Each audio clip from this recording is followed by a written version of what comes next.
If you're spending money on marketing or advertising, or you're thinking about spending money on marketing and advertising,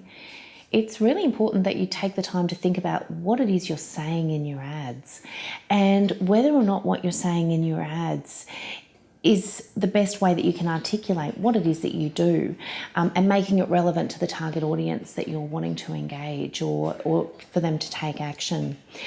We run a series of marketing and branding workshops. It's about helping you articulate your brand story. It's about helping you understand your brand personality and developing a narrative that helps you to be able to stay on message so that you can really achieve ultimate consistency across all of your brand, across all touch points, and making sure that the customer journey